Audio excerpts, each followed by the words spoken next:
আসসালামু আলাইকুম ওয়া রাহমাতুল্লাহ। প্রিয় ভাই ও বোনেরা, আমি আশা করি আল্লাহর অশেষ রহমতে আপনারা ভালো আছেন, সুস্থ আছেন। প্রিয় বন্ধুরা, আজকে আমি আলোচনা করব 6 রোজা সম্পর্কে।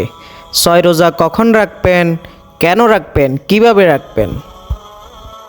তাই ভিডিওটি সম্পূর্ণ দেখার জন্য এখনই একটি লাইক করে দেন এবং সাবস্ক্রাইব করে দেন এবং ফেসবুক থেকে দেখলে ফলো করে দিন। তাহলে চলুন শুরু করা যাক।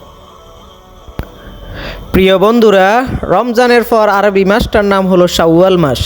শাওয়াল মাসে 6টি রোজা রাখা সুন্নত। আল্লাহ রাসূল সাল্লাল্লাহু আলাইহি ওয়াসাল্লাম নিজেও এই 6টি রোজা রেখেছেন এবং উম্মতদের আমল করার জন্য নির্দেশ দিয়েছেন। শাওয়ালের 6 রোজার ফজিলত বর্ণনা করে আল্লাহ রাসূল সাল্লাল্লাহু আলাইহি ওয়াসাল্লাম বলেন, যারা রমজানের রোজা পালন করবে এবং শাওয়ালে আরও 6টি রোজা রাখবে, তারা যেন সারা বছরই রোজা পালন করলো। সুবহানাল্লাহ। অর্থাৎ পুরা বছর রোজা রাখার সওয়াব পাবে। সুবহানাল্লাহ। ইমাম নববী রহমতুল্লাহ আলাইহি বলেন, শাওয়ালের 6 রোজার এই ফজিলতের তাৎপর্যের ব্যাপারে বলেছেন, রমজানের 30টি রোজা, শাওয়ালের 6টি রোজা মিলে মোট 36টি রোজা হয়। আল্লাহ তাআলা কোরআনে বলেছেন, যে সৎ কাজ করে তার জন্য হবে তার 10 গুণ। সূরা আনআম আয়াত 160। এই হিসাবে 36টি রোজায় 10 গুণ সওয়াব পেলে 360 দিন বা পুরা বছর রোজা রাখার সওয়াব পাওয়া যায়। শাওয়াল মাসের যে কোনো 6 দিন এই 6 রোজা রাখা যাবে।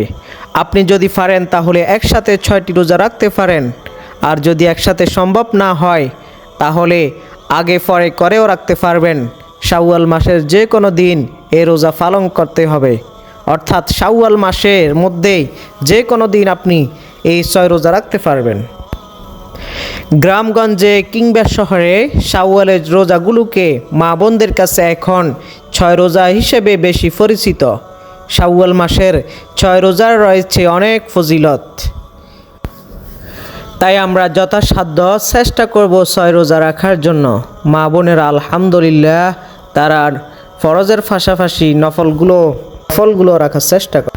আর আমাদের যাদের বাংতি রোজা আছে তারা চেষ্টা করব আগে বাংতি রোজা রাখতে, আর এরপর সম্ভব হলে 6 রোজা রাখার চেষ্টা করব ইনশাআল্লাহ।